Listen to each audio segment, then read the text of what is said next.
Hey everybody, welcome. We'll talk today a little bit about StackRox use cases and use of the product.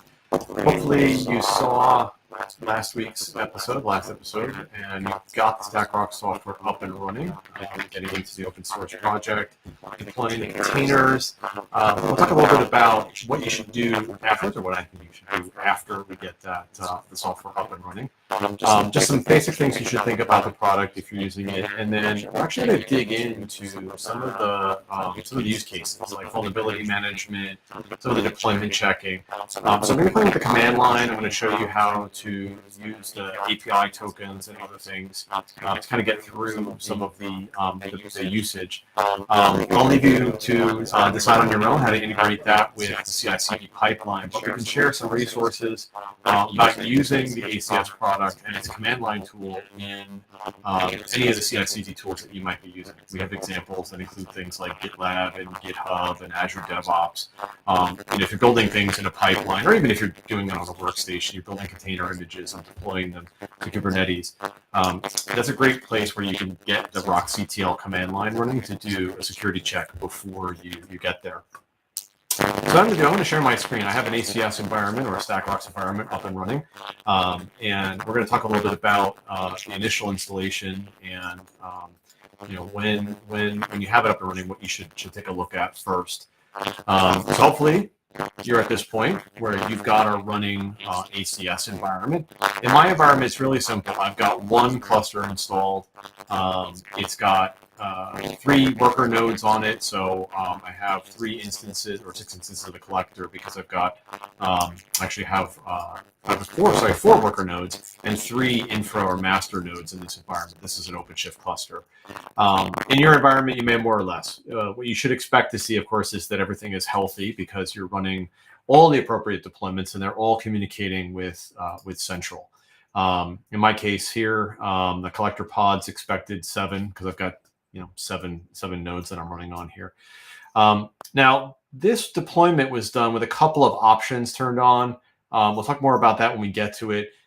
Your behavior here may differ depending on what your settings are. In particular, things like whether or not enforcement is going to work is going to be here in the dynamic configuration.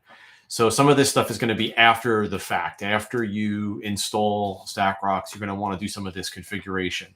The reason that it's not turned on by default is that turning on enforcement and starting to enforce security policies with ACS or with StackRox is disruptive potentially. We want to be careful about that. You're putting in an emission controller. There's a webhook that gets registered. You'll see that it's going to look for things like create and update events. In particular, there's a timeout here that potentially impacts all of your deployment creation in your cluster, right? So just, be a little bit careful. If you're running in a lab environment, a test environment, you're willing to break things, all good. I'm going to go through some examples with policies. I'm going to try to scope them. Scoping is another good way to control your experiments a little bit. So, you're not bringing down a production environment by, enabling a policy that does enforcement. Some other things that you should think about when you get an installation up and running, you're going to start to see data right away. There's a ton of policies that are pre-configured. You're going to see inputs like vulnerability management start to populate data in here. That's because the software will go and pull images from public sources like Docker Hub. So if the image is pullable anonymously, we don't need credentials, then it's going to pull those down. And so you're going to have results like this Logstash version that I pulled specifically to show you that Log4j vulnerability from December. So if you're pulling publicly available images, then this should work, out of the box. If you're going to try to pull from private repos, though, that might be something that you'd have to configure. So if you're looking to pull container images from a private Docker repo or some internal registry, you're going to want to go and check through to look to see if StackRox has already picked that up, or if you have to configure one. Even if StackRox has picked one up, right, and it will do so by looking through your Kubernetes cluster, looking at secrets that are being used for pulling images from various repos, and we'll try to use those. They may not be correct. The auto-generated ones here might not be what you want. So you might want to supply, a robot account or other credentials to be able to get all of them.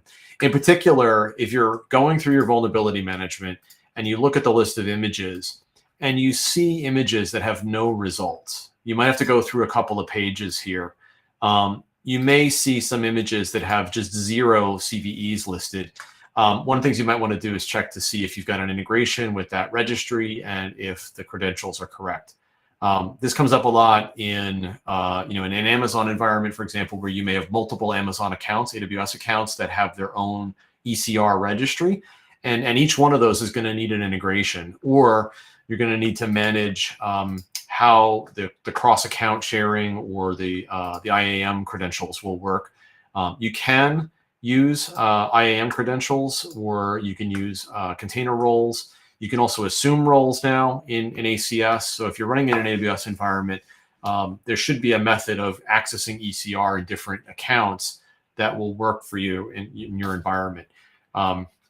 The assume role approach just means that you've got to have a role established that can do the cross-account sharing for ECR. Essentially, what we need to do is we have to get the StackRox software, the credentials to be able to pull images, which in AWS terms means permissions like being able to list and get all of the layers and the metadata from that. Without that, you're going to find some gaps in your coverage. You'll find that some of the images don't have those results in it, and so that's one of the things to look at. You'll see that there's quite a few different things here that are come pre-configured. Public registries like Quay and Docker Hub. You may have others that you want to use, and just adding them in here will give ACS that access. Some other things that you'll probably want to do would be to set up a notifier. So this is going to send security results to some destinations. It's really flexible. It's a great way to get a notification about a runtime event that's detected. It can send email to a team or Slack to a team based on a webhook. So there's some really clever stuff in here. Check out the documentation. But being able to send the team that owns a given deployment by using an annotation with a Slack webhook in it is pretty clever. Note that once I configure an integration like Slack, or even something like Splunk, or just a generic syslog or webhook, once you've created and named it, you have to add it to policies. And we'll look at that in a second. Another thing that many people like to do would be to set up some access control other than the default admin account. If you followed the installation instructions and you're like me, you're lazy, you're still running as the admin user with the admin role. That's the only role that you can have to that built-in account. So you're almost going to certainly want to set up an external auth provider. So anything that supports OpenID Connect or SAML 2.0, you can actually use Google Identity through if you have a GKE account. Most providers will support one of these standards out there. One of the StackRox folks out there wrote an integration example for Keycloak, for example. But almost any ID provider will allow you to sign users in here, assign a minimum role, assign custom roles and scopes and others. You can give people access to the UI here without giving them full-on admin rights. But like I said, a lot of the stuff here is pretty much pre-configured with, at least with our opinion of what good security looks like. So you're going to start to see all these violations. Don't think of it as something that you have to investigate every single issue, or that you have to go down and check off all these boxes and mark them as resolved. ACS is going to find misconfigurations and vulnerabilities in components that come from Kubernetes, right? From the cloud providers, from any of the third-party software that you're using, as well as your own workloads, right? It's going to look at everything. But it's not something that necessarily has to be fixed in every single case, but it is a good place to get started. One of the driver for all of these violations here is going to be in the policies engine, which comes pre-configured. So let's take a look at policies, because this is the heart of the product. And this will get you an idea, aside from poking around in the user interface and clicking on reports and looking at details. When we want to start doing something with StackRox and start putting policies to get teams to resolve their container misconfigurations, policies is where we go, right? This is the heart of the product. And you'll see there's a whole bunch of them here pre-configured. These all come from us. You can write your own, of course. There's a create policy button up here. Policy is more or less look at the criteria that StackRox measures from images, from deployments, from runtime, what's going on in the network, what's going on inside of your containers, and then use that criteria to take some action. Right now, a lot of these policies come from tried and true security use cases. Keep your images up to date. Keep your images free of extraneous surface area, right? Stuff like managers, they're useful utilities, but in a container image, especially in your app that's running in production, these things just create something for an attacker to use. Of course, we often start with vulnerabilities, right? Serious vulnerabilities like the old Apache struts or the much more recent log4shell vulnerability are really good places to start looking. There's also some generic vulnerability management policies that are built in. So this one calls out specifically this 44228 vulnerability from December.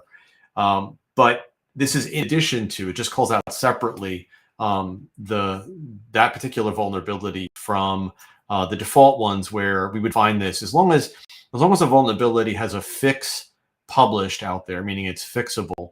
And you're going to get, and it's serious, right? It means it has an important or critical ranking, or it's a CVSS greater than 7. You're going to find this policy will trigger on that. So let's start with this one. Here's an important tip. Try not to modify the default policies. You can modify them. There are some limitations in doing that. One of the limitations would be that it gets overwritten, it changed in a future release.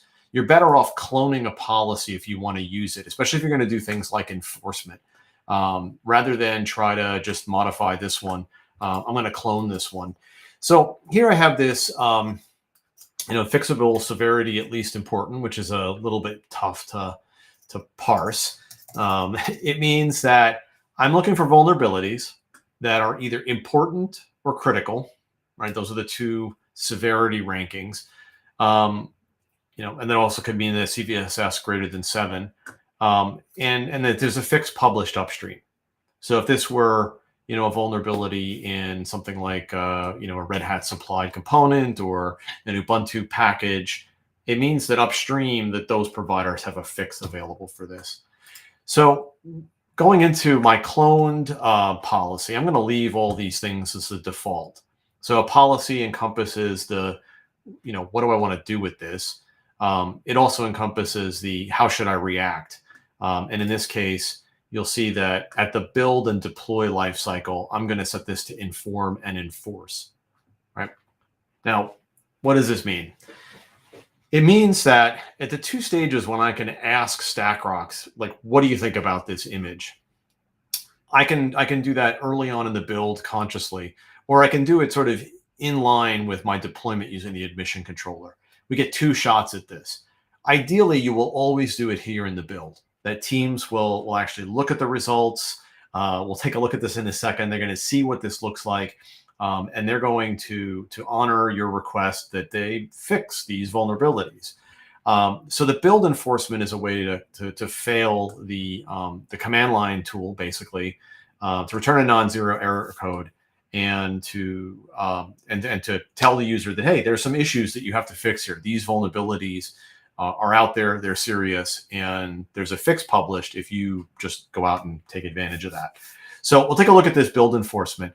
I'll leave the deploy enforcement off for now, but this is belt and suspenders. This is saying that we want to protect my Kubernetes cluster directly, that if somebody tries to deploy something, either not having gone through my build pipeline, or, let's say an attacker gets hold of your, an open kube API endpoint and credentials, then they're gonna send commands directly to the cluster. We want to protect that using the admission controller here. So let's enforce this one. I'm not going to change the criteria, but there's loads of stuff here in the policies. What's nice about this is one policy engine. You get one place to create these rules, and they can actually take into account a lot of different criteria. Here, we're looking just at stuff that's in the image, right? It's just image contents. It's just whether or not the vulnerabilities are out there and are fixable and are serious. But I could also combine this, with other data, like, what namespace is this in? Is it exposed on the network, right? And these are all really great for honing in on a condition that you specifically want to find. They're also really good for getting started, right? Like, I'd love everybody in my environment to fix every vulnerability that has a fix available. But the reality of that is probably not, right? So what I can do here with policy is scope them in a way that makes it a little bit more digestible for my teams to be able to go in and start working on this. And maybe I start with a rule that says, hey, if you are building an exposed network service, right, that you have something that's exposed, let's say using a load balancer, that's publicly available in my environment. I absolutely want you to fix that, right? And that's a cool thing that I can do here. I can write a rule that says anybody trying to deploy an image in this way with exposure gets a little bit more scrutiny. But I'm not going to do that right now because I want to show you what this looks like. I will, because this is a test environment for me and a lab environment, and I'm totally going to burn it to the ground after this. I'm just going to leave the scoping wide open, and then save my policy. Now I'm getting a little bit of a heads up over here that there's a lot of stuff that's impacted by this right now. Now I'm not going to, by saving this, I'm not going to shut all this stuff off right away, but this should be a good clue to indicate that on the right-hand side here that you've got a lot of stuff that violates your new policy, right? And maybe that's not the net that you want to be casting here for this. But either way, I'm going to save this. And now my policy is in the system here, and it's set to enforcement. So let's go violate this policy. I'm going to switch over and show you from the command line in a sort of mock way of showing you what a build looks like. I'm gonna show you this. So what I've got is I have the RoxCTL command line, which you should too. You can download this from the UI of the product, just in the upper right hand, get the appropriate version for your cluster. The capabilities here are pretty important. There's quite a few of them. They're tied into RBAC. So when you download this, you get the RoxCTL. It's fully capable of doing all of this stuff. It can be used to install or modify the software. You can use it for things like backup and restore, debug modes. I'd urge you to take a look at some of the options in here. Under Central, you're going to see things like being able to, generate files. There's stuff in here for managing certificates. That's another topic that post-install you might want to look into would be to get your own custom certificates in there, but we'll save that for another video. What I'm going to use this for is the roxctl image command, okay, and also the roxctl deployment command. Now, these are commands that I'm going to use to check some subject matter, like an image, give an image name, to basically ask StackRox, what do you think about this image? Does it violate any of my policies? The capabilities that I have here as a command line user are going to depend on my API token. So down here, I can provide a token file. You can also export this. So if you export the variable Rox API token with the appropriate encoded token here, you can run these things. And who knows if that's even the right one, but let's check. What I'm going to do here is run a simple image check.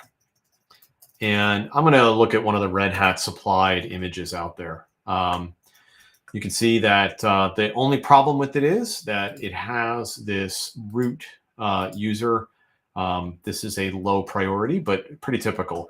And that's partly because I probably shouldn't use this image as is. This is the UBI8 micro. It's a base image, right? Universal base image here that I would use to build my apps on top of. So the cool thing here is only one violation. It's pretty good. And you can see that the build did not fail. That means my enforcement rule wasn't hit. And you can actually verify that by looking at the return code from roxctl. So more or less, I've asked Central to evaluate this image. I'm just getting my self-signed cert validation here right now. What it's not doing, by the way, it's not scanning the image locally. I think that's a common question, common misperception. Some vulnerability scanners out there will take an image that you have on disk, locally on your workstation, and will scan that for, security concerns, but not ACS. ACS is pulling this from, in this case, from Docker Hub. And so the command line here is just being used to connect to Central to get that feedback. Now let's take a look at something else. I'm going to pull from Docker Hub. I'm going to pull this log stash because I know specifically it has the log4j vulnerability in it. And so this one's got quite a bit of a different output. Now, I ran this before, so it only took a couple of seconds to go pull the results from Central because StackRox is caching the data. So yours may take a little bit longer. If it's not locally known about yet, you're going to see that it'll take a few more seconds for Central to go and retrieve that through the scanner, get it scanned, all that jazz. But the result here is pretty ugly. I got a lot of stuff here, and you can see that I've got a bunch of vehicles. There's the log4shell called out. But I did have a build break here, right? Both the default policy as well as Chris's policy here. And you can see that again in the command line, that, a non-zero exit code means, this failed. In most pipelines that you run, that's going to return an error. This output's going to show up. So in your Jenkins, in your GitHub action, wherever you're running this, that's going to fail. The idea here is to drag your teams towards the right solution to this, which is go out and grab these fixes. And you can, they can run this anytime. Now, before I go back to the UI and we talk about deployment, I want to show you another option, which is not image check, but image scan. So image check defaults to a human readable output, right? And it's really useful for a human being to look at the results. But an image scan is going to do two things. One, of course, you're going to see the JSON output by default. There are some other output formats. But another thing is that image scan is more thorough. It doesn't just ask StackRox for a verdict on policies. It also breaks down all the layers into the components, all the components into the CVEs. It doesn't care if the CVEs are fixable or not. You can see that there's a great deal more detail. So if you're going to post-process this, if you're going to use this in other systems, for example, and you want to get that very detailed breakdown of everything, the image scan is going to be your friend. All right. let's go back to the ACS dashboard. Actually, a minute. Maybe I should take a moment, see if there's any questions from anybody out there. I love to talk about this stuff, so I'm going to talk about this stuff all day if you let me. So there's a question about integrating OPA gatekeeper policies into ACS or into StackRox. The answer is unfortunately today, no. Possibility of that in the future. So keep an eye out on the roadmap from Red Hat. The reason that we don't is, well, initially the StackRox product was developed, I think, really prior to, or at least in parallel with, when Gatekeeper wasn't as well known, and we didn't have that resource to go and choose from. But the other thing that that we kind of gives us hesitation is that Gatekeeper has a set of criteria that it can operate on, right? OPA uses Rego, and frankly, it can do more than the StackRox engine. It can look at lots of things, including custom resources. So there's a lot of attributes it can look at, but it can't look at things like we just looked at. It doesn't look at things like the contents of your Docker images, and so it doesn't have some of the features of functionality that we would need. But it since OPA is so flexible, it is certainly something that the team here at Red Hat is interested in supporting, but not yet, not today. All right, let's go do something really stupid. Let's go find that log4shell remote code vulnerability. And I'm going to clone this policy again. That's, good practice, because you don't want your policies to get overwritten. You can think of these default policies as more of examples of what you'd want to do, rather than specific policy to be enabled. You can certainly do that, but just better to get yourself into the habit of cloning these. Again, I'm going to leave the description, the rationale default. This is a really important part of policies, though. If you're building security policies, we want you to think about involving the developer, right? The builder of this application in your security decisions. We want them to understand why this is important, what they should do about it. As one of my colleagues once said, ACS or StackRox is a lot of carrot and a little bit of stick. And I love that, right? The idea here is to hopefully tell people about the issues, give them an alternative. When we start talking about some of the Kubernetes controls that are available for Kubernetes data security, we're really teaching teams exactly what capability they can make use of to get to better security, right? It's cool stuff. So this one is not cool, though. Remote code execution exploits are never good. This one requires so little from the attacker. Again, the remote code execution just allows someone to run arbitrary commands against your applications if they're configured in this way, if they have this vulnerability present. So the world got its hair on fire. And it's a great place to start with something like enforcement, because it's pretty well known, it's really dangerous, and it is a specific vulnerability. What I like a lot about these default policies is that they're set to inform by default. So you get that nice output in the CI pipeline. It tells you, hey, there's a bunch of things you can do to improve your deployment, your image, but you don't have to do anything about it. It's kind of nudging people. There's that carrot again. But this one's a good one for the stick. We're gonna turn on enforcement here so that people can't get past my controls. And so, really just looking for those vulnerabilities, right? Again, I can combine it with other attributes, and we'll take a look at that next. But I'm just going to turn this on because, I don't want anybody deploying anything new that has this vulnerability present. Now, you can see that no deployments currently have violations. And we saw this in the last one. When I have a build or deploy time policy in StackRox, we're not going to start enforcing things that are already running. So I guess after the build stage is done, after the deploy stage is done, we're not going to enforce a build and deploy policy that you put in place after those things are already deployed. We want to be secure.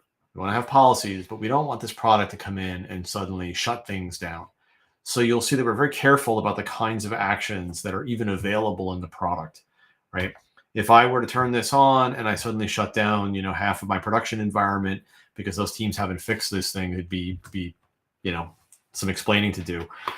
Even at runtime. So if we were looking at a runtime policy, runtime policies will not look at the currently running activity, but only future new events, right? So they're always about future new events. So that if you see ACS not enforcing something, that could be the reason for it. Anyway, now I'm going to save it. Now I have this code execution vulnerability policy enforced, and I'm going to go back to the command line. So now, you know, I can go look at image checks again. Let's look at that log stash one again. And now you're going to find, of course, that that log for shell vulnerability thing is failing the build, right? But that's not that interesting, right? We saw this before. Okay, so I'm going to ignore that. And what I'm going to do instead, and I'm using OpenShift, so I'm going to use the OpenShift command line. Let's see if I have a namespace here. I'm actually going to create a deployment. So this log stash YAML is just going to deploy that that thing. So we're going all in. I'm just going to create this thing, and boom, I got a failure. So this is part 2 of enforcement. So as a bad actor, I want to deploy something against your Kubernetes cluster, or you know, as just a developer who doesn't want to be bothered with nasty things like security error messages. Now I can't ignore this. I'm going to see that, you know, that this was denied, and you can see exactly why and what this output looks like. And this is essentially the same information that I saw earlier. So it's best practice for me to get this at the build time. But if I don't, the emission controller here is going to get my back.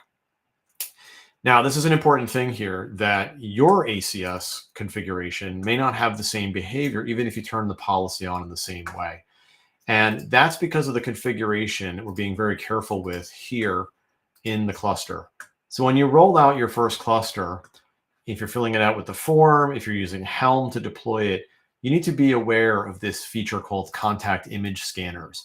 It essentially is inline scanning.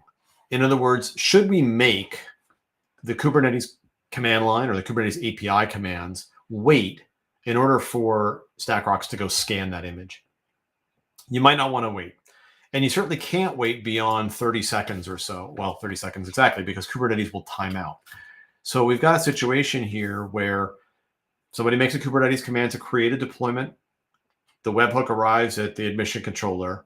The clock is ticking. We can't wait more than, you know, effectively about 27 or 28 seconds here in this timeout. We've got to return an answer back to the API command. Otherwise, you're going to see all kinds of deployment failures. So because this modifies the behavior of your cluster, we set it to being careful by default. We don't do enforcement by default. We don't timeout. We don't contact image scanners. So the StackRox software installation has to be modified to get the behavior that you just saw. And, you know, you might want to pause a moment and think about that before you go ahead and do it. Once you're confident, of course, you know, go right ahead. And then as you go in and enforce each individual policy, they're gonna reflect that that enforcement setting. Now, of course, we've only seen a little bit of this. There's more. You know, one of the things that we talk about a lot with you know, with ACS, with StackRox, was that it's not just vulnerability scanning, right? That if all you're doing is vulnerability scanning, that's a great start. We want your teams to fix vulnerabilities, but there's so much more out there that they can do. And so one of the other options that we'll see is, instead of just looking at the image contents, is actually to go out and do a deployment check. So that deployment check is going to take now as argument a YAML file. Right. And so just like I had with my image check, I'm actually going to change this to be deployment check. See, we're doing this live. And instead of having an image, I'm going to pass in a file. And now, because we got the original YAML file here, I got a lot more stuff I can look at. And these are things that, you know, either like a pod service account being mounted. This is a default right? So I didn't specify to disable my auto mount surface account token. So it flags that as something that I didn't do, and there's a suggestion here. I didn't supply any resource requests or limits because this is a dead simple deployment YAML. I didn't put a CPU and memory limit in there. I'm using a fully writable root file system, which this is one of my favorite settings. Like this is something that allows an attacker who exploits my application through, this log4j to write a payload to the disk, the virtual disk, the file system that the container thinks it has, and then execute that from there. Since your developers really shouldn't be using the root file system for anything because it's not permanent at all, we like to see everybody use a read-only root file system. So this has nothing to do with the Docker image spec. It has everything to do with the deployment YAML that I've built. And this output is designed to help your team understand what that is and what to do about it. You're not going to see anything in here that says anything about running a StackRox thing. It's all about using the stuff that's already available. That if your teams are familiar with writing deployment YAMLs, they should be aware of the security context section and go in there and turn on root-only file systems. We don't do it for them because that's probably just going to break everything. And again, we don't want to break everything. Some of this stuff is hard to get to, right? We know that not every developer is going to have an acute awareness of how much CPU and memory they need. But these are the things that we talk about when we talk about Kubernetes native security. So in this case, I did a deployment check against the YAML file. That is a local YAML file. It gets uploaded to StackRox. And checked. That's, to me, a more complete way of looking at it than just looking at your image. You will see at the top here that because the image is specified, StackRox will go out and retrieve the image layers, will look at the components, and will look at the policies related to image contents. So I'm going to take some more questions. We can look a little bit more, one more set of use cases for runtime security if everybody's not completely bored to death at this point. Looks like I'm boring everybody. There's no questions here. All right, let's take a look at runtime. I have not got this set up yet, so you're going to watch it live. This is fun. So when I look at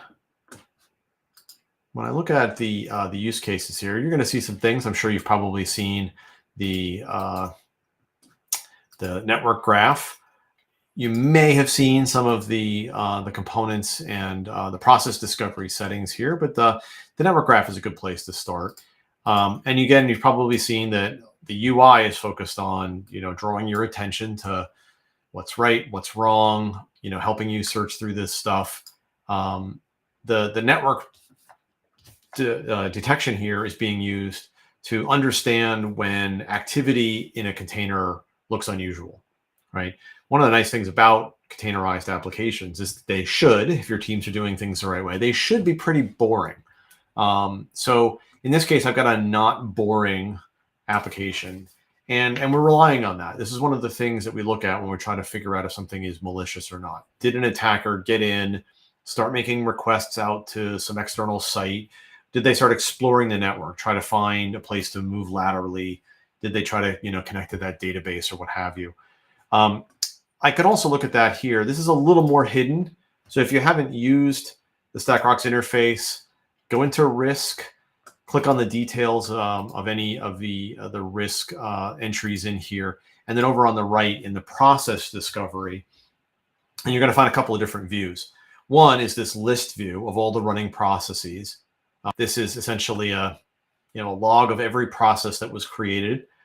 You'll see that there's a pinkish color here that indicates, again, unusual, right? Stuff that we haven't seen before. It's being called out because containers should be boring. And if they're not boring, that's worth investigating. Down at the bottom, you're going to see this baseline. And the baseline is more or less there to tell me that this is what the container started with. And that allows us to do that compare and contrast with what the actual running behavior is.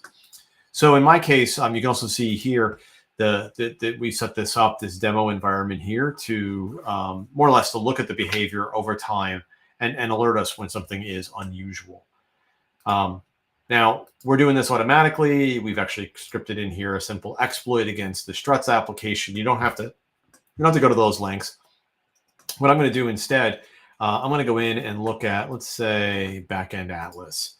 And this one looks clean. There's, again, nothing really interesting happening. It started up. This is a Tomcat Java application. There was a few activity at the beginning, and there was a little bit of activity later on. This is, oh, well, yeah, maybe this is a little bit malicious looking, but it all happened at the beginning. And what I'm going to do here is deliberately go and disturb this. This is locked, so the baseline is here to more or less, to set the trigger these violations here. I'm also going to go into the policy engine and go find my policy and make sure that it is set to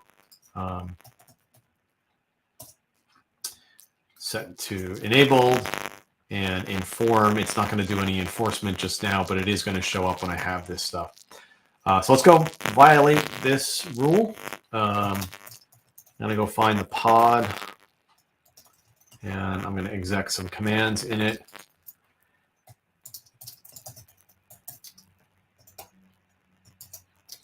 If I remember my syntax correctly.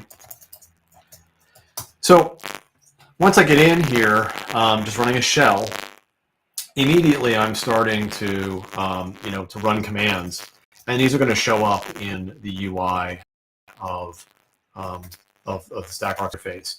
It may not happen instantaneously, so you'll see it sometimes will take a second, but you should see, first of all, the little red indicator here start to light up, and you should start to see the process discovery happen.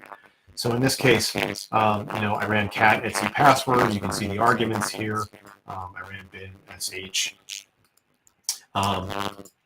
because I ran an apt called dpackage. You're seeing the process history behind all this stuff. So a lot of this will cause violations immediately. I didn't do anything about it. Right, here's my package manager execution. Here's my unauthorized process execution. But I can do something about it. So I'll do something really simple, like we'll look at like adding a user, right? Really simple thing. Nobody should be doing this in your environment. Again, I probably should clone the policy. I'm not going to do that in this case. I'm just going to turn on the enforcement because I like to live dangerously. And enforcement at runtime is going to kill the pod. And a little bit more about that when I show it to you. I'm just going to leave it as is. This is a really simple policy. It's really just going to look at the names of the process. In this case, I am going to add an inclusion scope because I don't want to start causing any problems. I mean, really, nobody should be adding users in my environment, but I never really know. And if you're just getting started with StackRox, you really don't want to be the person who brings down production by installing a new tool. So let's just stick to the back-end environment here. Again, there's no violations currently. Runtime violations, though, will be tracked from the point which I click Save forward. So I don't have to redeploy. I don't have to do anything. In fact, I'm just going to go back to that existing shell. I can run apt update again. And again, ACS is looking at all this stuff. StackRox is watching the processes go by. But it's only when I actually go in and try to add somebody else that I see a reaction. So in this case, we're seeing the enforcement. The process actually started. I got a permission denied. So that's good. That's running its root. But you can see that I've now been booted out in the back of my Mac. I'm not in the terminal. And I can. I'm sorry, I'm not in my exact side of the pod. And I can go in. I can get my pods on a developer. Maybe I don't know what happened. All I was doing was execing into a pod to go and troubleshoot something. We do want the developer, DevOps, SREs, at least to know what happened. If you look closely, you'll see the pod unique name has changed because we killed it. You can also look at events. But that's the enforcement for StackRox. We're not interrupting the process. Right, and that's the only option that's available right now in StackRox. Interrupting the process is a pretty tempting thing, but it's disruptive, right? We don't know why somebody ran that. We don't know the full story. Maybe it is just somebody going in to go retrieve a file, look at some, some database, or whatever they're used to using exec to go in. It could also be an attack. But by killing the pod, allow our environment to recover, right? And if we're an attack, we don't just kill one process, right? We get everything. Anything that they were to do, any software that we're leaving behind, if we missed something, we caught one of many different things they were doing with their attack, then this would wipe them out effectively. So that's runtime. That is the runtime capabilities here. Happy to answer any questions you might have. Love to play around with this. There are some documentation on OpenShift site that goes through some examples. Running pods, running things with known vulnerabilities. If you want to list anything that's older and unmaintained is a full vulnerability. You can see these policies in action. Any more questions? If you want questions about Gatekeeper, said more on that coming. I know there's been discussion. There's a lot of interest, so you'll see some more about future. Plus, lots of other projects, exciting things that are going on there that eventually will make their way to ACS or ACS. And our gracious host has posted the link to the StackRox community Slack chat, or I occasionally hang out. If you have questions for me or anybody else at the community, please come and join us. Since there aren't any other questions, I'm going to call it a day. Last chance.